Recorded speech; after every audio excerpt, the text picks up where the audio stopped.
Será que a minha igreja, na verdade, é uma seita? E se for, o que é que devo fazer?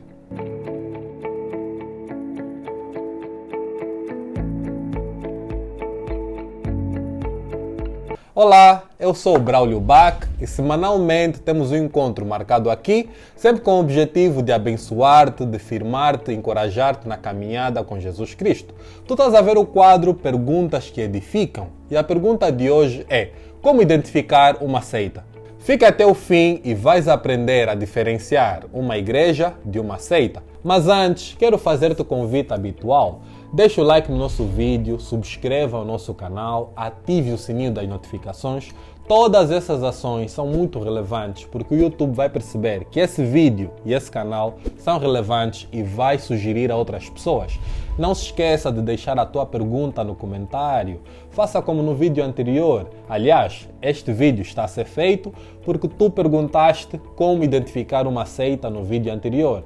Quem sabe o teu comentário nesse vídeo se transforme no tema do próximo vídeo. Faça, vamos ler, eu prometo, e conto contigo.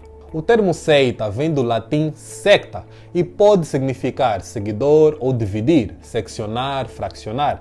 Essa palavra originalmente não tinha um sentido pejorativo, negativo. Era usada para designar partidos ou pequenos grupos. Atualmente, no contexto religioso, esse nome é dado a um pequeno grupo que se separa de um grupo grande, ou seja, um grupo contraditório ao grupo principal. Então, olhando para o cristianismo, seitas são grupos religiosos que contradizem, quer com ensino, quer com prática, o cristianismo bíblico, ou seja, ensinam e praticam heresias. E antes de nós apresentarmos algumas características de seitas, vamos ler o que o apóstolo Paulo escreveu aos Gálatas no capítulo 4, versículo 16. Será que por dizer a verdade me tornei inimigo de vocês? Ao apresentar os atributos próprios de seitas, o objetivo não é fazer inimigos, mas sim trazer luz sobre esse assunto para que as pessoas sejam iluminadas, abandonem esses grupos e voltem para a sã doutrina, para o Evangelho. Há muitas pessoas sinceras na sua fé, mas que foram enganadas por falsos profetas e estão presas nas seitas. Denunciar as seitas é um assunto seríssimo. Literalmente é um assunto de vida ou de morte. Por quê? Porque há caminho que parece certo ao ser humano, mas ao fim conduz à morte. Assim lemos no livro de Provérbios, capítulo 16, versículo 25. Quem é adepto de seita acha que está seguro, que está salvo. Mal ele sabe que está a caminhar para a desgraça.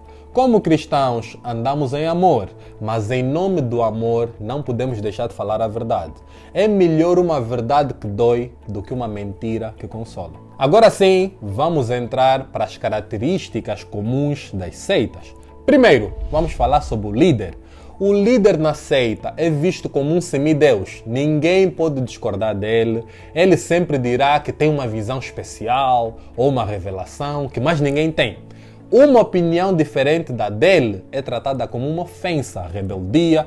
É porque o diabo está a usar aquela pessoa que discorda. Ou seja, na seita, o líder é inquestionável. O apóstolo Pedro diz que devemos sempre estar dispostos e preparados para responder com educação e respeito a todo aquele que questiona a nossa fé. Podemos ler isso na primeira carta de Pedro, capítulo 3, versículos 15 e 16.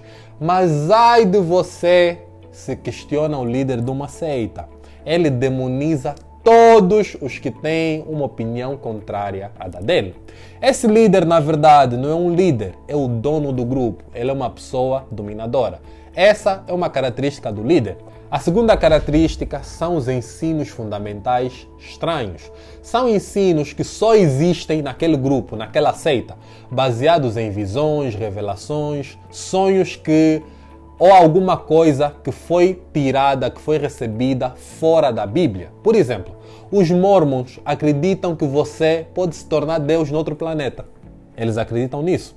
As testemunhas de Jeová acreditam que no céu estarão apenas 144 mil salvos. E adivinha, são 144 mil testemunhas de Jeová. Os adventistas do sétimo dia, por exemplo, acreditam que Jesus, após a ressurreição, entrou num santuário no céu e no dia 22 de outubro de 1844 saiu desse santuário, entrou no Santo dos Santos.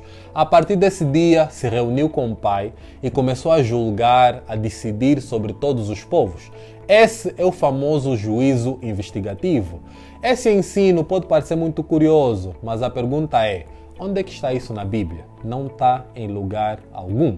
O apóstolo Paulo, na carta aos Gálatas, capítulo 1, versículos 8 e 9, disse que se alguém pregar outro evangelho, outra mensagem diferente da mensagem da Bíblia, mesmo que seja dada por um anjo, e as seitas dizem muito que as mensagens, que as revelações foram dadas por anjos, deve ser descartada, deve ser considerada amaldiçoada.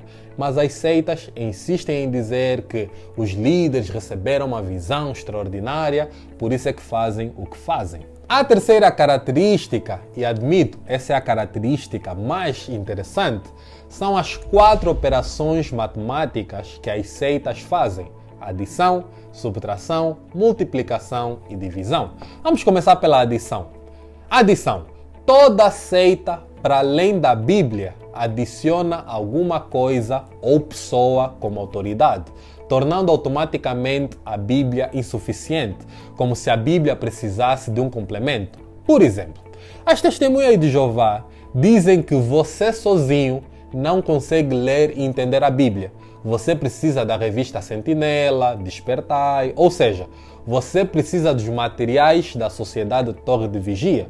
Os adventistas do sétimo dia, por exemplo, afirmam que a qualidade e o grau de inspiração dos escritos da Ellen White são iguais aos das Escrituras. Ou seja, se a Bíblia Sagrada é inspirada por Deus, por isso não contém erros, eles acreditam então que os escritos da Ellen White também não têm erros, porque supostamente também são inspirados por Deus. A pergunta é: será mesmo?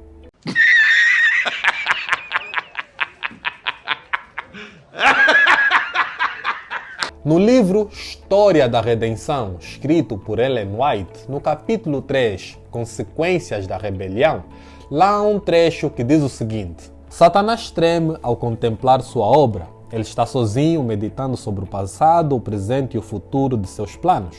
Sua poderosa estrutura vacila como com uma tempestade. Um anjo do céu está passando. Ele o chama e suplica uma entrevista com Cristo. Isso lhe é concedido. Então relata ao Filho de Deus que está arrependido de sua rebelião e deseja voltar ao favor divino.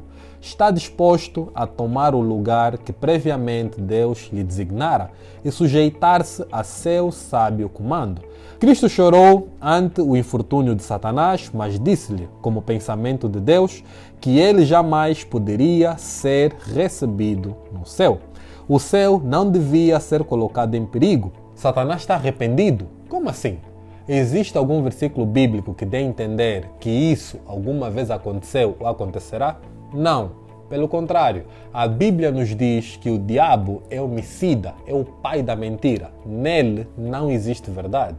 Isso nós lemos no Evangelho de João, capítulo 8, versículo 44. Ele é o acusador dos cristãos. Ele é furioso. Isso lemos no livro do Apocalipse, capítulo 12, versículos 10 a 12. Ou seja, de Gênesis a Apocalipse, não vemos nenhum relato que Satanás tenha se arrependido, exceto para Ellen White, considerada a profetisa para os adventistas do sétimo dia. Para os mormons, eles dizem acreditar na Bíblia como livro sagrado, mas não é o único. Eles também acreditam no livro de Mórmon, Doutrina e Convênios e Pérola de Grande Valor.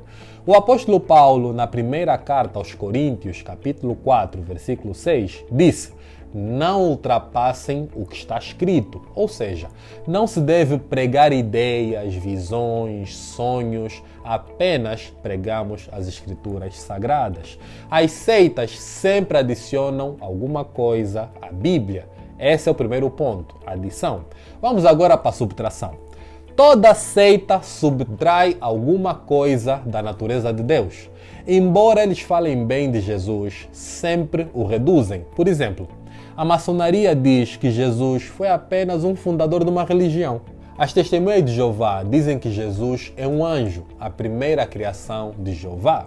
As testemunhas de Jeová negam a personalidade do Espírito Santo, ou seja, as seitas sempre subtraem alguma coisa à natureza de Deus. Vamos agora para a multiplicação. As seitas sempre multiplicam os meios de salvação. Eles dizem que crer em Jesus é importante, mas não é tudo. Ou seja, para as seitas, na verdade, a salvação é pelas obras. Jesus afirmou: eu sou o caminho, a verdade e a vida. Ninguém vem ao Pai senão por mim. Lemos isso no Evangelho de João, capítulo 14, versículo 6. Ou seja, não há uma outra forma de sermos salvos. Porque, pela graça, vocês são salvos, mediante a fé. E isso não vem de vocês, é dom de Deus, não de obras, para que ninguém se glorie.